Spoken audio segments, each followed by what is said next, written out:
Part 1 Dry January 2022. It started over 10 years ago when Mary Fields coerced Franklin Fields to move into the Overlook, a sister community of the Ascaf Country Club.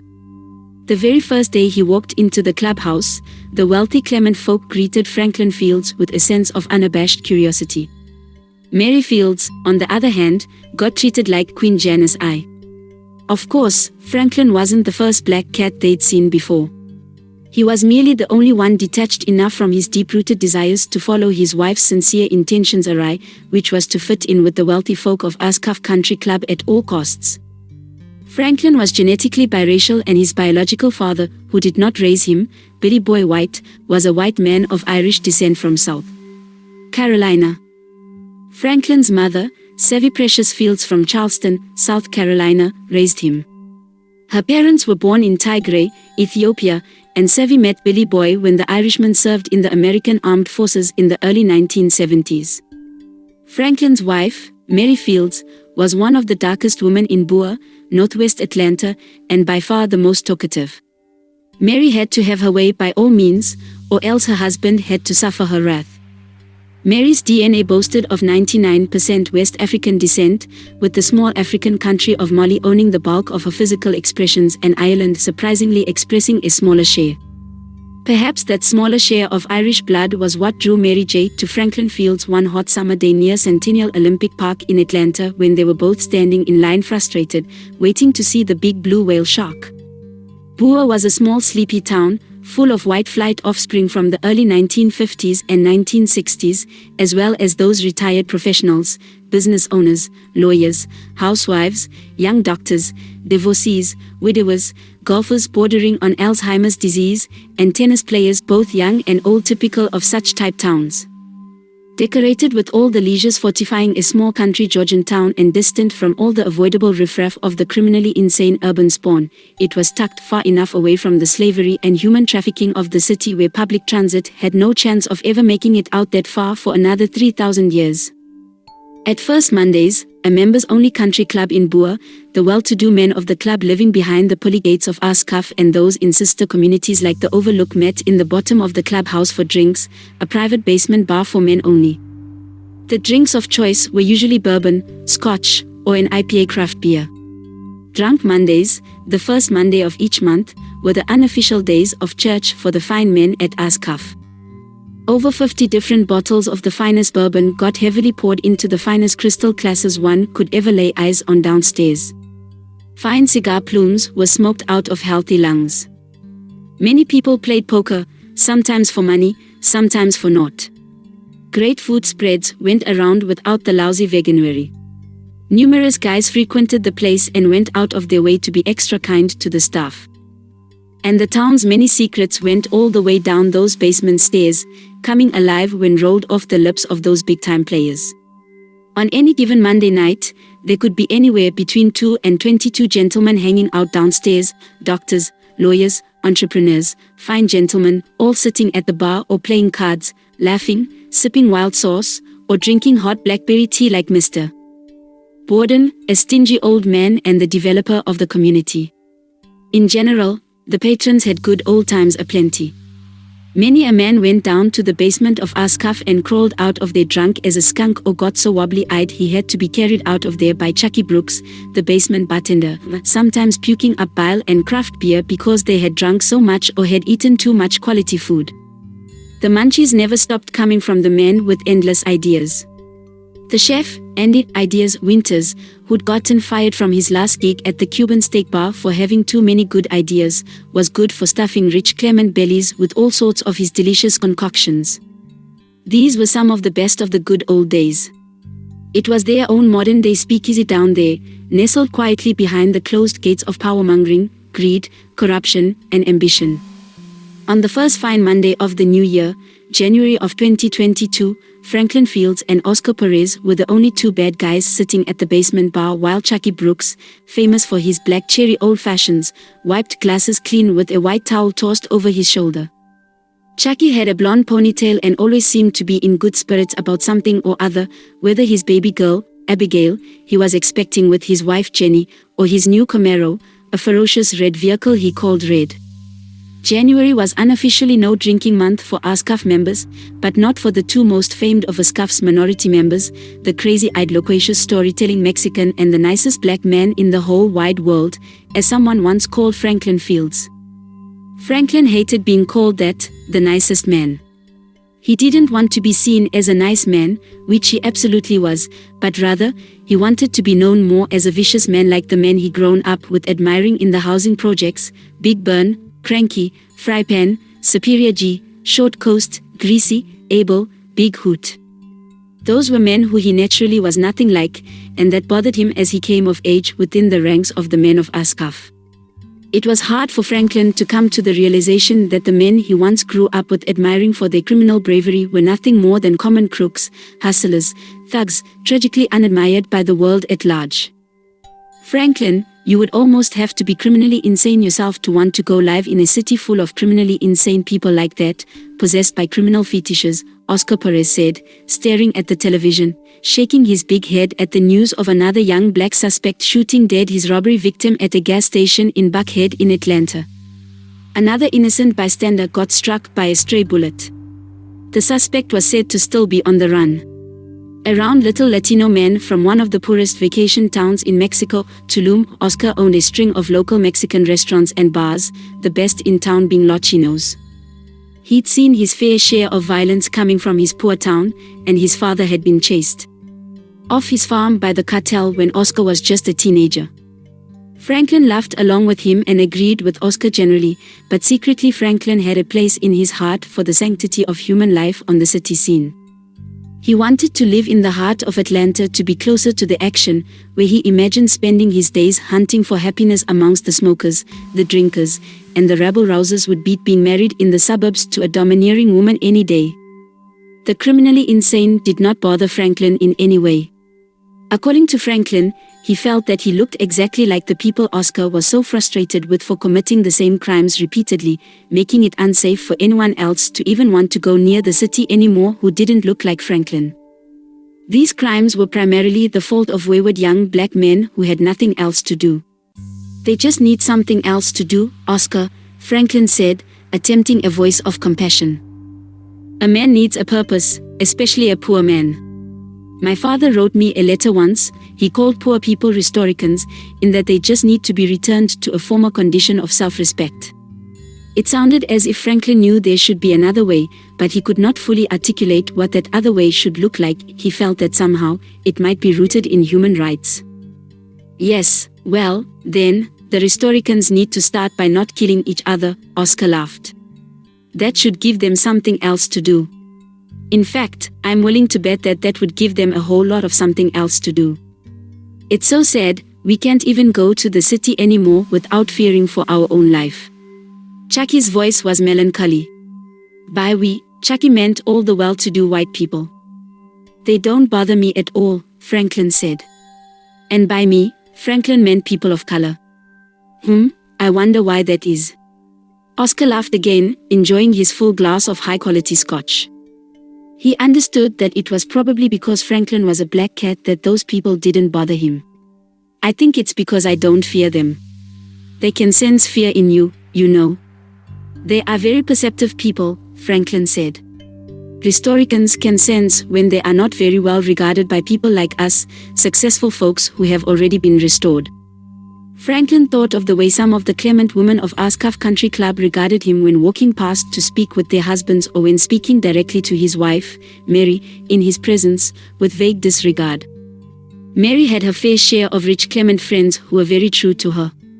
But Franklin could see the strain on some of Mary's acquaintances' faces as they tried to be something they naturally were not, always agreeable to the people they privately considered less than or as others. Sometimes, it was enough to make Franklin want to tell Mary, honey, please leave these husbands' wives alone. This one here looks like she's in pain talking to you. But of course, he'd never say anything like that out loud. He could only think it because, of course, Franklin was too nice, the friendliest black man in the whole wide world, as people said. That was his superpower given to him by the clement. But Mary did not see things that way because she was the kind of honest woman who wanted to make friends with everyone, especially wealthy people, and please everyone except her husband. She kindly disregarded Franklin as a tad too slow to react in definitive situations when she needed him to make a move. I just think it's so sad that a once great city has to even think about splitting into two cities because the predominantly black-led government, no offense, Franklin, couldn't get their shit together. Oscar's words interrupted Franklin's musing. Truth does not offend me, Oscar. Makes me stronger. I know it doesn't offend you, buddy, but I still have to say it, Oscar said. It's cool. You know I wouldn't get upset, either way, Franklin said, embracing his role as a nice man. Oscar continued, and the crime in Buckhead won't go away. It will only get worse. Because now what you will have is this, the best talent from the region, the best possible human capital are all going to go funneling themselves into Buckhead City because it'll be thriving, despite it all, with all those rich white folks, leaving poor black Atlanta distressed for a lack thereof. Real Atlantans, my people, will swear how they do not need white people to succeed, Oscar, Franklin said. That might be true, but every democratic, demonic-run city seems to have the highest crime rate in the country. Why is that? Oscar asked, implying overrepresentation of Democratic voters in high-crime districts. I'd say diabolical, not demonic, but I refuse to totally deny that, Franklin said. No, dude, the city has become so demonic, it's scary, Oscar continued. Let me tell you a story. I once dated this black girl. Shocking, I know, right? Me dating a black girl. She was a great gal. Not because she was black. She was just a great gal. A good person, a very beautiful girl. Amazing, really. Believe it or not, her name was Mary Bethany. She was not nearly as amazing as your Mary J, believe me, but she was amazing. She lived in Midtown. I had a place at the Biltmore. She lived in Tech Square. Well, she left me for this black dude who lived in her building. I'm like, well, okay, that's fine. I wasn't mad about that. She found a better dude. At least, she thought she'd found herself a better dude. And I thought she'd found herself a better dude. Turns out, she was dead wrong. This dude was a bad dude. He was tied up in all kinds of drugs, prior arrests, you name it. He was nobody's hero but hers. He had a long rap sheet.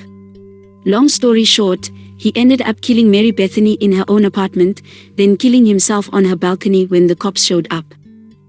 Dude was in Midtown, shooting at random people from her balcony before he took his own life. I was so sick. Here I am, dating this great girl, and she ends up dumping me for a lunatic psycho who ends up murdering her. It's sadistic. Maleficence at its finest, and I'm not even exaggerating. That sounds abhorrent, Franklin said. That's not even the worst part. Dude, she was a lawyer and a community manager. Can you believe that? And he was a scumbag disguised as her liberator. It's like black women, again, no offense, are attracted to the most draconian dudes on the man market. I guess I was too nice. I wasn't dangerous enough. I championed her independence and volunteered to plant trees with her on the weekend. I even invited her to my Catholic church after Bloody Marys for breakfast and explained the solemnity of Mary, Mother of God, to her. We hung pictures of polar bears on my wall together. Got on our knees and prayed for a day of peace together. You see, I was too good to her. And she left me for it. Or maybe my penis was too small, I honestly do not know. Sounds like she got what she deserved, Chucky said. When you feast of fools, then that's what you get. 9 times out of 10 a carcass. Not true, Oscar said. Not true at all. She chose her false god, yes. But she got taken advantage of, and that's what makes the city so nefarious and full of miscreants like the monster manipulator who killed that poor girl. When I saw the news, it nearly broke my heart more ways than one, shattered it, really, because why would a girl like that, a lawyer, choose a dude so reprehensible to the eyes of the many? Is the black community so broken that lawyers have to date monsters? There's some real iniquity for you right there. Dude, it almost sounds like science fiction. Unreal. I swear, Good black dudes need to stage a coup d'etat and take back their community. Take back their women. Oscar took a big sip of scotch from his tall glass, a Glenlivet single malt scotch whiskey that smelled delicious but burned his tongue like lava on its way down his throat. Chucky poured the rich Mexican another. Poor Oscar's eyes had become misty as he thought about his dead Mary Bethany, his chocolate-covered cherry. To the ratification of the black man, Oscar said. And to the revolution of his youth. Don't forget the Restoricans, Chuck said. Oh, and to the Restoricans. Oscar threw back his head and laughed. Can I tell you a secret? Franklin said, thinking long and hard for a moment. Dude, tell me as many secrets as you like. I won't tell anybody, I promise. Oscar held up his hand as if swearing by law. I can't stop thinking about feasting on the ass of white women. Franklin kept a straight face, meaning every word of what he'd said, like a wolf feasting on a carcass. It's literally driving me insane. Oscar snorted, spitting up a little bit of his scotch, about $2 worth. He wiped the cool liquid from around his mouth with a black cotton napkin, amused with the crass statement. Chucky just snickered and shook his head as if Franklin were telling a fabulous joke about jackasses digging their own graves before being put to death. I tell you a tale about a black girl who died savagely, murdered, disintegrated, and you tell me how you can't stop thinking about white women's dirty asses. Oscar nearly fell out of his chair, laughing cheerfully and slapping the bar counter.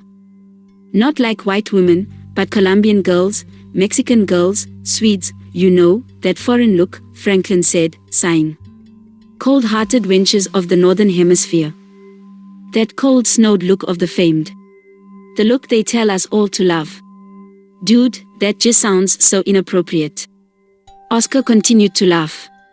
Oscar, if Mary Bethany stayed with you, she'd still be alive, living in a mansion and eating sausages with oatmeal for breakfast, taking trips to Spain, drinking Spanish soup for dinner and eating strawberries covered in whipped cream. Am I right, Oscar? Franklin asked. Oscar nodded his head. Yes, you are right, my friend. We would have been great together, but she didn't see my vision. I worked at a restaurant, I had great big plans of opening my own restaurant someday, and I did, and she couldn't wait on that. My dream came true, and she chose an unsuspected death by monster over patience. All I can do now is remember her, remember the Day of the Dead. Franklin thought for a moment before he said what he was about to say next, appearing to choose his words wisely. Oscar, here's the thing. Hear me out. Pretend I'm a wise man who believes the government should help us choose our lovers by mandate. If you're a 6'5" brown-eyed Russian jock with more than half a brain and Big Brother tells you to love a 5'9", blonde Armenian blue-eyed babe, you love the damn 5'9" blonde Armenian blue-eyed babe, no questions asked, as long as she has a brain the same size as yours. There should be more coerced intermingling between the smartest among us mandated by law. The more we intermingle this way, the best chances we have of getting the best out of the human gene pool. The best of one group regardless of race would choose the best of another, weeding out the monsters, and the more success we'd have of weeding out the bad genes. Nature's trash will never stop coveting nature's trash. The best we can do is hope the intentions are of producing something a little less trashy, but more acceptable than what we have today with free will. The monsters would die out eventually because they would not have anyone else to blame for their mistakes when we live in a society without race mandated by law. Thus, we come together to run the monsters out of town or put them to good use. I would be okay loving my 5'8" brownied Ukrainian professor mandated to me by law because I'm smart, and she's gifted to me by the governor's orders because I earned her by law in the state of Georgia because she's smart. If there were a law that says that you must copulate only with someone not opposite your own moral character to reach this goal, I'd probably not care who was chosen for me. The skinny 5'9" blue-eyed Bosnian babe. The brown-eyed Rastafarian professor. Honestly, I would be okay with any woman if her hips are wide and her head is screwed on tight. Any American woman too if she has a brain made up mostly of traditional values. I don't think black men care much about race anymore. Indifference, that is another one of the black man's superpowers that we've never been credited for. The black man does not discriminate when it comes to women, Oscar. Who would you covet, Oscar, if mandated by law? Women from Europe, Japan, Liberia, Italy, Cambodia, who would you desire the most? Oscar could not stop laughing. Slapping the bar counter, he said happily, first of all, if that were law, that would mean the world had gone through a major shit transformation. Like World War IV type of shit transformation. Second, I didn't know that black men had superpowers, and now that I know this, that sure as hell explains a lot. Third, if this were to somehow come to pass, which it won't, trust me, then any doe-eyed babe with a good brain, of course, would work for me. But I'm telling you this, back to my black ex-girlfriend. My black Mary Bethany, she was like a sex machine, dude. She was so damn limber. Her legs could flex wide open like a clam. European girls are amazing like dead wooden planks in bed, but hey, as long as she's smart, nothing else matters, right? That sounds like a sane man's nightmare, Chucky said. I wouldn't want the government telling me who I should get hitched up with. Not even for the good of humanity? Franklin asked. Not even for victory from genocide, Chucky answered. What about it, then, Chuck? Let's just say, for sake of argument, that somehow, somewhere, that were a law. Then who would you covet? Oscar asked. I'm partial to Asian women. Chuck didn't even hesitate. Is your wife Asian? Oscar asked. No, she's a good old American white girl from Maine. Chuck flashed a great big friendly smile. Then you've at least given it some thought, Franklin said. You married a white woman, but you're partial to Asian women. Oscar objected, it doesn't matter because let's be honest here, it isn't happening in our lifetime, so we're stuck with who we're stuck with, by the grace of God. He chugged a shot, laughing it off. Amen to that, brother, Chuck said. So, Franklin, tell me, how's the house going? Oscar changed the subject, grinning. Terrible, terrible, terrible. My Mary J has put us in way over our heads. We're going to be living in the poorhouse after this for years to come. I wish I had a voodoo doll, I'd put a hex on her to help me change her mind. Dude, that's why you should never let a woman make a business decision for you, Oscar said. She'll put you in the poorhouse, the drug house, the crazy house, the dog house, the outhouse, and oh, let's not forget the dollhouse because you'll become her little bitch if you let her. And Darlene knows better than to even try that shit with me. Franklin knew he was his wife's little bitch because he let her handle all the bills, the purchasing of their lot, which she didn't even consult with him before she bought it. She found a builder, took out a loan, and started building her dream house without so much as asking Franklin for his opinion. Her majority ruled. Franklin felt himself to be a martyr, a non-resident of his own home.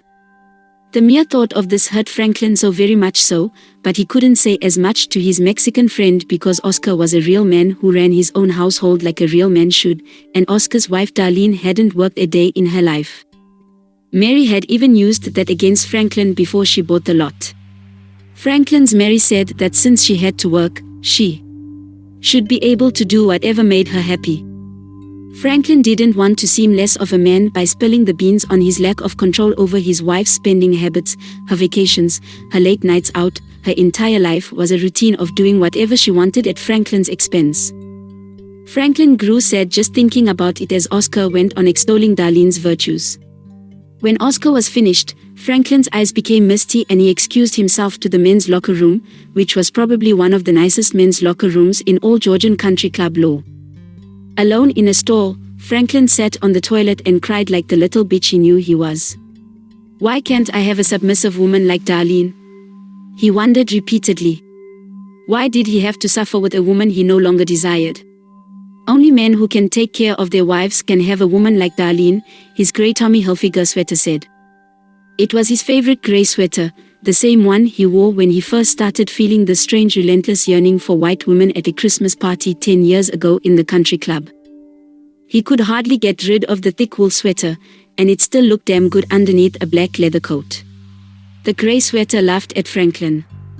You're such a sad sack of black shit, the grey sweater said. Always crying because you want to leave Mary, your wife, but you can't do it. You're too much of a pussy, aren't you? No woman wants a pussy.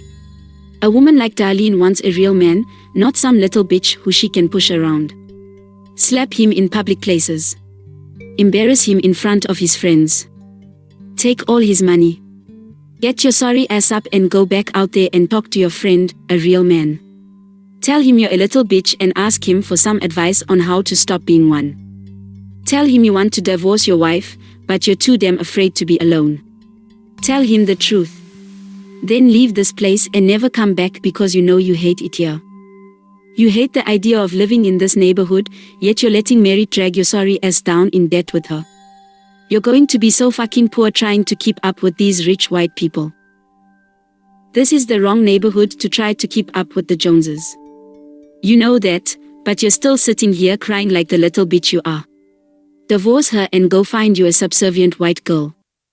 You know that's what you really want. A nice double-wide trailer on a plot of land. Yamaha four-wheelers. Remington hunting rifles. That's what you want. Why would you stay with a woman who's sterile, forcing you to live with these arrogant people? She can't even have your kids, you dumb ass, but you're still here, and for what? And you want kids, don't you? Yet you're staying with the big mouth, badass Black Mary, aren't you? And for what? So, tell it, Franklin, for what? So she can force you to go adopt some little runs from Africa who aren't even yours. I don't even know why I bother talking to you. Why don't you just go kill yourself, Franklin Fields? Give us all a break. Shut up, you grey fuck. Shut up before I take you off my back and toss you in the trash. You are a good-for-nothing stinking psycho liar. Why are you sweating me so hard? Oh, you'll throw me away, but you won't get rid of that big badass black bitch who's making your life so miserable, will you? Franklin flushed the toilet although he hadn't used it. He wiped his face in case someone walked in, and he didn't want to show his tears. He walked to the sink to wash his hands off and splash water on his face and head. The water was calming, cool, and cold. After washing his mouth out with Listerine, then glowered into the mirror for a long, long time. He then had the urge to brush his teeth, which he did, intentionally stalling, contemplating whether he should just leave the basement and go home to Mary J without saying another word.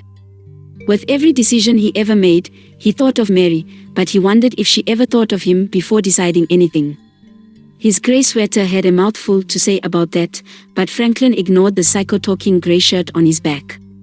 He wanted to go home and cry himself to sleep like he'd done for the past year or so and a half, contemplating divorce, but he just could not bring himself to do it. He loved Mary J enough to stay and try to work things out, but what he was working out with her, he did not for the life of him understand what that really was. The grey sweater was right, but he would never tell his shirt that it was right because that would make him sound crazy. Who in the hell talked to the shirt on his back? What the hell took you so long? I thought I was going to have to spend the rest of the night drinking alone, Oscar said. Sorry, had to take a call, Franklin responded sadly. Everything all right? You look down. Everything's fine, just my Mary J checking up on me, Franklin lied. Mary's such a great girl. I'm so proud of you too. Oscar smiled. I know moving in here was her idea, dude, but you're gonna love it. It's a great neighborhood, lots of great people who all love to drink. Speaking of drinking, you look thirsty. Chuck, hook my brother up, will you? Guy who spends that much time in the bathroom always needs a drink afterward, trust me. Oscar went on preaching the virtues of the Fields family, Mary and Franklin. Franklin wanted to leave, he wanted to back up and run away, he was no longer having fun with his old companion, the very successful Mexican restaurateur. A shirt never lies, the grey sweater said. A shirt never lies. You don't belong here, Franklin. Leave this rich white man's palace. Look around you. This isn't you. You belong on the streets. You belong back in the projects with the welfare mothers and the drug dealers. You belong to Charleston, South Carolina's ghetto thoroughfares. Go back and be with your own people, Franklin. Poor people are your real people. You love the feeling you had growing up being poor. The love you had then was the only love you knew to be true. This isn't real love. Hanging out on the corner with the less fortunate, that was real love. This isn't love at all. This is what your wife wants. You already told her how you feel most comfortable around the chaos of the have-nots. You ever wonder why? Poor people, Franklin, are your true people. Nothing wrong with that. It doesn't make you less of a man to like being with the less fortunate. That's not your fault. Poor people love you for what you are. If there is a God, then he made you this way, the godly you, well, that's real love. This man is wearing a purple cardigan, for God's sake. He doesn't love you for what you are, black trash. He only loves what he and you both have. I'm so sorry, Oscar, but I'm afraid I might have to go home now. Franklin glanced at Oscar, embarrassed. No way, dude, we are just getting started, Oscar said, looking shocked. Don't leave me here alone with the bartender. It's not even 10 o'clock yet. At that exact moment, Chef Andy Ideas Winters walked over with a platter of sliders and potato wedges that Oscar immediately reached for before offering Franklin a fat greasy fry. See, you can't leave now, we have food. Here, have a fry on me, Oscar said, chuckling. Chuck, get this man another old-fashioned. Make it a double-strength old-fashioned. He looks sad. Yes, sadly, he is a sad sack of shit. Sad that he's here with you when he'd rather be with some good-for-nothing whore in a trailer park across the street from his 100-acre farm, the grey sweater said. Maybe one more drink, Franklin said, rather hesitant. He tuned out the loud insanity of the grey sweater berating him hard still, covering his back like a psycho blanket. The grey sweater continued with a bizarre slightly racist rant about nigger-loving, wetback Mexicans and white trailer park whores. The double-strength old-fashioned came quickly. It only took one sip to realize just how effective and efficiently one could easily get too drunk from one too many of them. Chucky Brooks washed his hands, waiting for Franklin's approval. Franklin nodded in Chuck's direction, giving Chuck a big fat thumbs up for the well-made drink. Oscar extolled Franklin for staying a while longer as the grey shirt cursed the successful Mexican again and again and again. Franklin ignored it. He was stuck in a moment of truth. Punch him in the face, the grey Tommy sweater said. Stamp him out into the goddamn wood floor with your goddamn good foot. He can't fight you back. Look at him, he's a fat little drunk piece of shit. He can beat you up. He thinks he's a real man because he's holding you hostage here with his companionship. He thinks he's so successful. Show him how violent you are, Franklin. Go ahead and show him. Punch him in the face. Kick him in the ass. They think you're so nice. Knock his ass out. Show him you're not so nice. You're loved by the poor, that's who you truly are, Franklin Fields. A poor loving country bumpkin. You can't be fully restored until you go live amongst the people who love you. I'm a poor loving man, Franklin said, entranced. He hadn't realized he'd said it out loud. What's that? You're poor? Oscar asked. Embarrassed, Franklin thought up a quick contradiction to his Freudian slip. Mary's putting me in the poorhouse, Oscar. And I've become so smitten by trailer park trash lately that I believe I don't even care anymore. This, I believe, has led me to want to divorce my Mary J. I'm so confused. Chuck raised his eyebrows.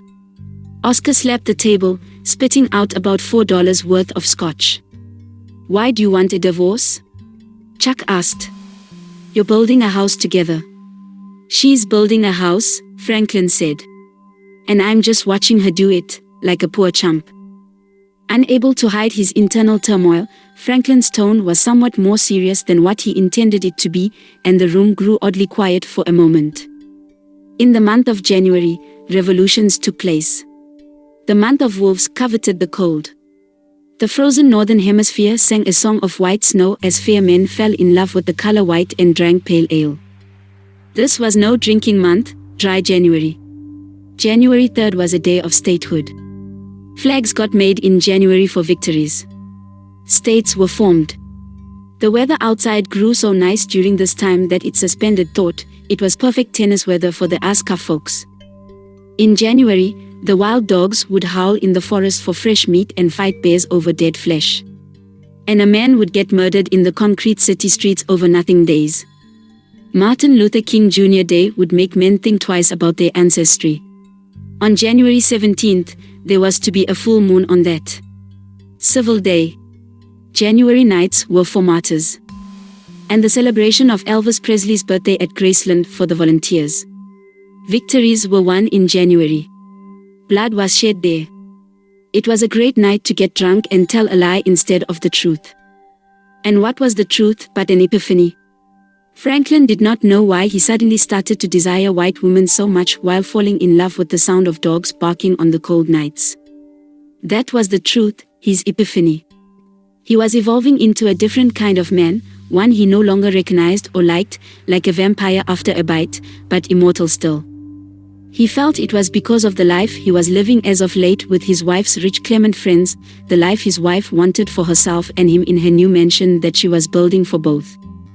The more time Franklin spent hanging around the rich Ascaf Club members and their wives, the more he preferred what the rich Ascaf Club members and their wives had: big money, big houses, big businesses, trips, private trips to Vegas, invitations to New Orleans, executive-level jobs, golf in the middle of the day, tennis every weekend, vacations overseas whenever he felt like going, sushi, polo in Mexico, plush basements with full bars, private parties with expensive cigars, lunch at the country club, Christmas pictures with the great big fat red-faced white Santa Claus, $50,000 birthday parties, poker nights, $40 tips on $60 tabs, craft beers, and bourbon, lots and lots of bourbon, the expensive kind. It hadn't dawned on Franklin yet, but what he hadn't articulated, what he had yet to learn of himself, was how Mary's own desire to live in the Ascaf community was what really killed her marriage to Franklin. It was not because of the house, but because of the things that came along with the house, like other men's wives. Neither one of them knew it, yet they would slowly come to understand how everything in America was designed to make them both love rich country club people and all the things that they had more than they loved themselves, even as the rich country club people considered the two black cats less than whole.